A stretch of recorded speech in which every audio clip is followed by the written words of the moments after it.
Your attention, please. Was this closed passage a little bit more challenging than yesterday? Yeah. A little more challenging without the book? All right, a couple things.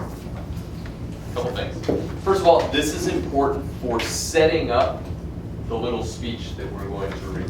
Hopefully you saw some things in this passage that looked familiar based on yesterday, just with the conflict and the splitting of the church. Here's what I want you to do right now. If you left a space blank, just put a line through it right now, a horizontal line. You're going to end up putting this in your journal, so you're all going to get credit for it for having done it. But I just want to be able to see how we did. So a little horizontal line if you have a blank space. Now, as we discuss it, here's what I want you to do as we discuss it. If you come upon one of those blank spaces where you just put the line, when you see the correct word, write the correct word right above it.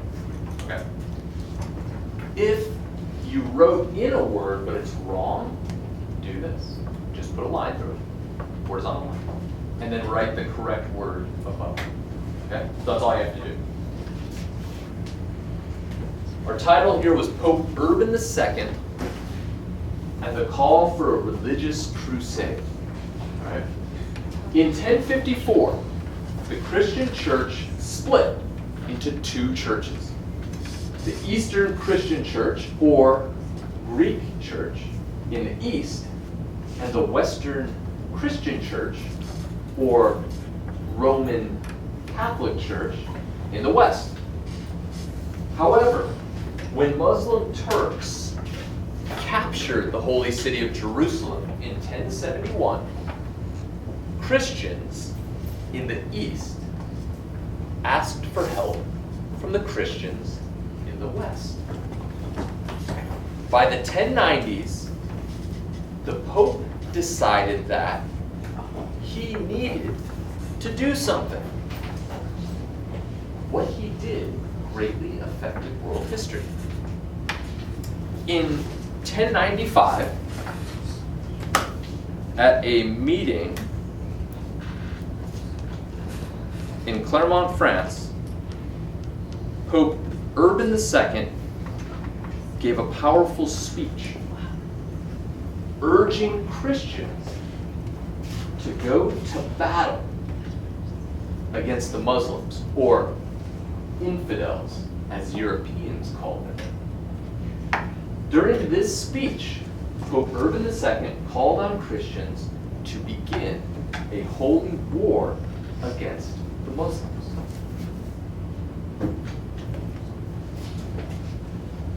Pope Urban II was born Odo de Lagerie in the French province of Champagne.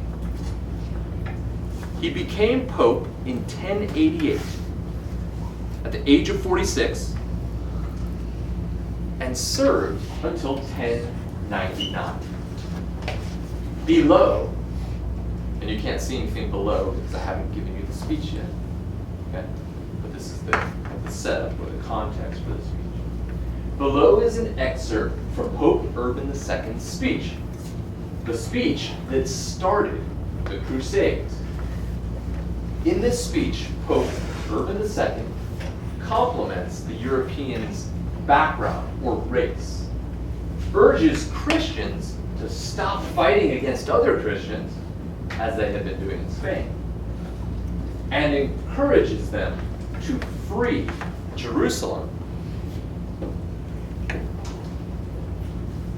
from the Muslims.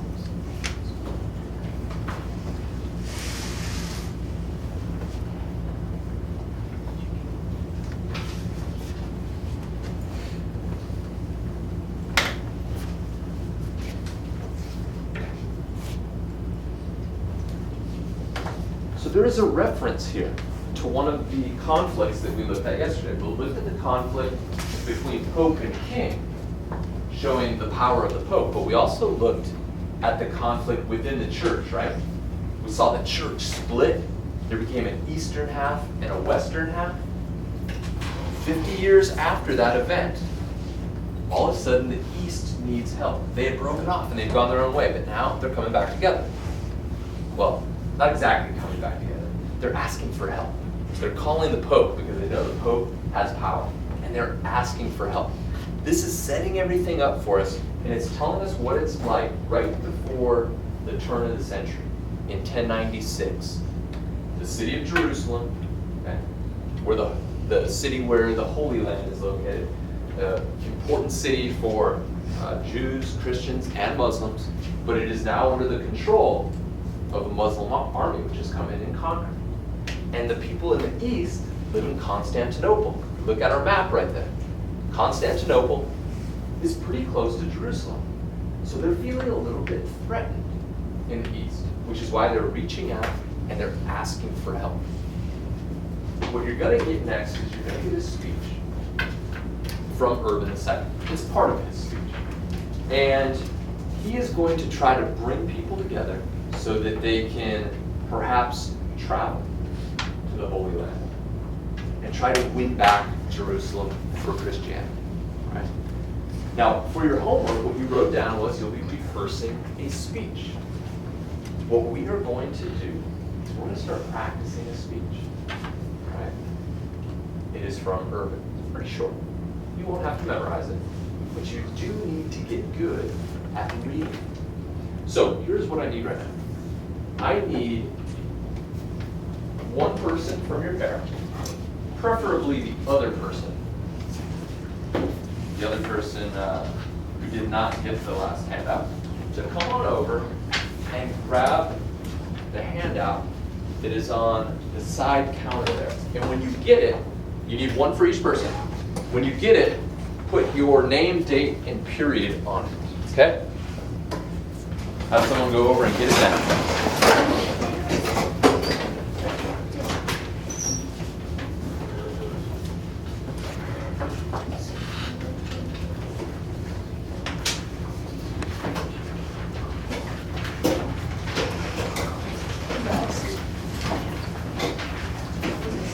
Name, date, and period in the upper right-hand corner.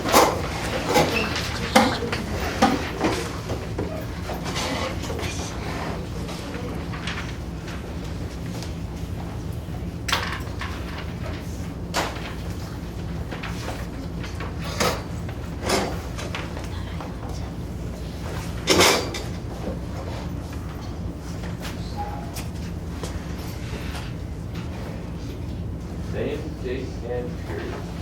Upper right hand. Once you've done that, take your pencil.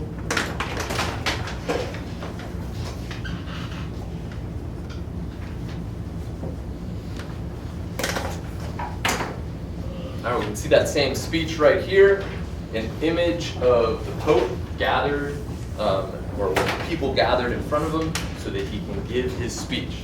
Ladies and gentlemen, this is a primary source, but it is a primary source that was read aloud. Now, our purpose here is the following. Number one, we want to practice reading this over and over, ultimately mastering this excerpt. So we want to become very comfortable with reading it so that it's almost second nature. Secondly, what you will do is you will practice this with a partner. Okay? So with the person that you're with right now, you will be each other's coach. Practice it so that you can perform it in front of the class next week. Okay? So things get a lot more comfortable in terms of performance when we practice them a lot. Right? Keeping in mind, this is a speech, and a speech is a performance. I call your attention to Abraham Lincoln right here. A great orator, a great speaker, right? When you speak, you must capture people's attention. You must bring them in. You must entertain them. Otherwise, if you just talk like this, they'll want to go to sleep. Right, Joseph? We don't want that. We don't want to put people to sleep, okay? The third thing that we'll be doing is answering some questions related to the speech. Now, those questions will be much easier to answer as we become better at reading it, okay? So, those are our 3 tasks. And what I want you to do right now is to listen to me read the excerpt. Go ahead and take a look at it right now. I want you to follow along on the paper in front of you as I read it. From Pope Urban II's speech that started the Crusades. O race of the Franks, race from across the mountains, race beloved and chosen by God.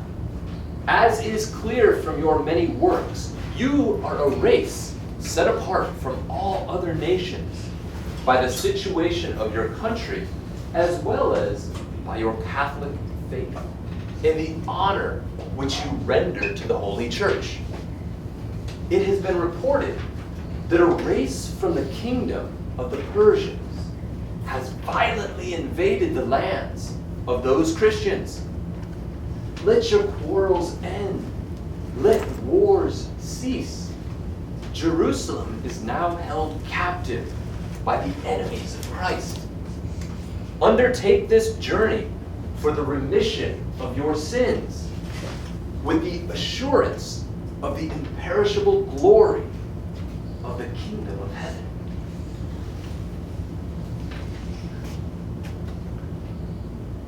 Ladies and gentlemen, what I want you to do right now is I want you to read this to yourself. Read it to yourself and circle any words that you don't know. Because we have to have understanding of what this passage means, what this speech means. And if there's certain words that we don't know, then that's going to make it problematic for us. So circle any words you don't know. If something is unclear, you can underline it. And what we'll do in a couple minutes is we will talk about it. Okay? Go ahead and read it right now. Circle any words that you are unsure.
All right, ladies and gentlemen, things that we're unsure of, words or phrasing. I'll take any questions right now. Give me one. Quarrels. Quarrels. How many people circled quarrels? Less? Okay, so we have a bunch of people. All right, so we have quarrels. All right, I want to get to that. Any other words that stood out you were unsure of? Charlie? Remission. Remission. How many people circled remission? Okay, good number of people circled remission. So we've got quarrels, we've got remission. Dexter? Render. How many people circled render? Okay, a few people there. Any other? Jeffrey? Quarrels. Oh, we said quarrels. Oh. Okay, we got it. All right, so I kind of predicted some words that we might have problems with. So I have some definitions up here. If I don't cover all of those words, then let me know. All right? So for understanding this passage, we need to know certain words. And what you could do is you could write a little definition out in the margin to help you out. To render is to give.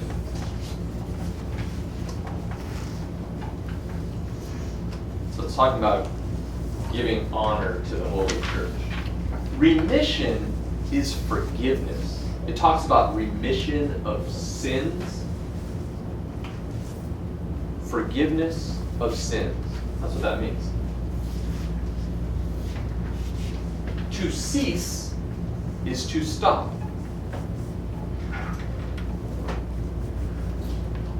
The Pope is speaking to Christians, that is his audience, and he's telling those Christians, stop fighting with yourselves.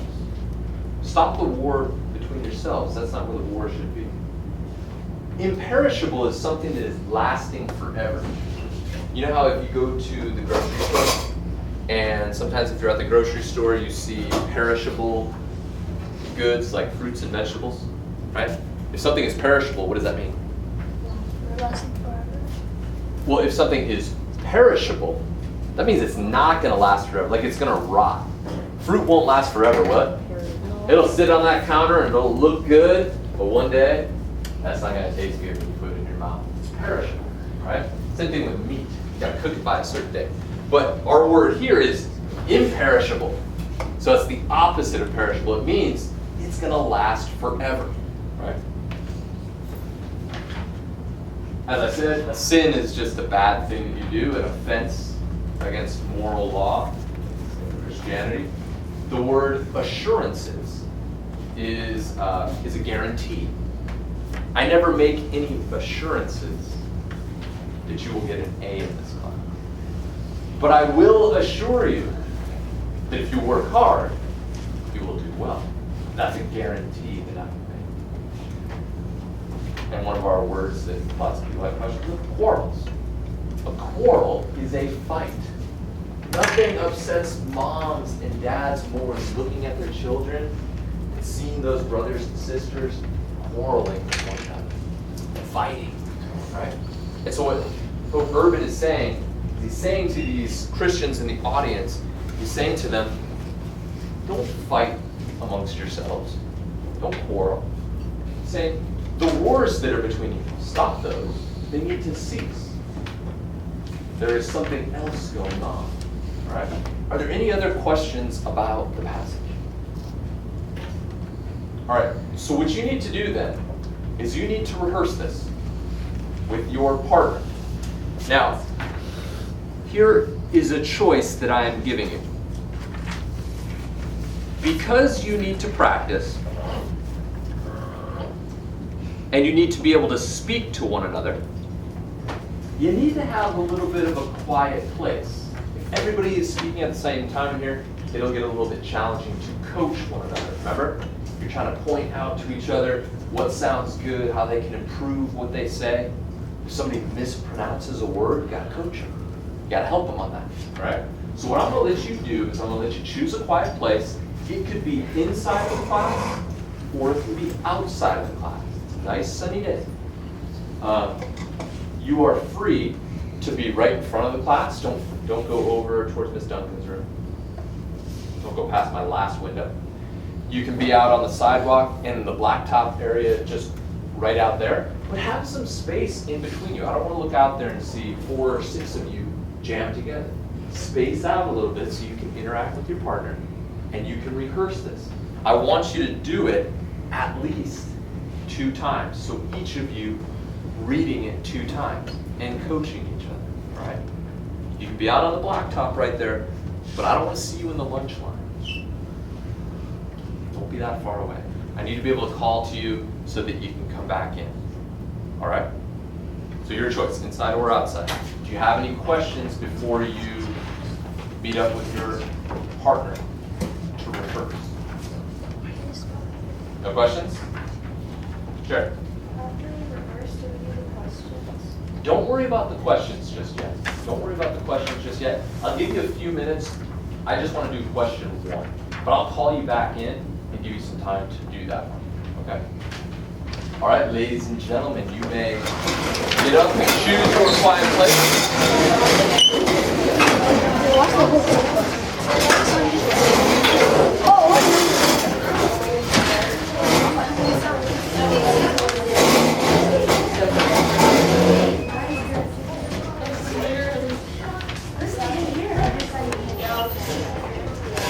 You want to stay here or you want to go out? Should we stay or should we go? Choose something quickly. Choose something quickly. Joel, it's your choice. It's your choice. What? Your pairs. So who's teaming up here? Joel, who are you with? You're with America. Okay, so we got two there, and then your partnership, right? So they can stay in, and you can go out. Or you can stay over in the corner there. Your choice.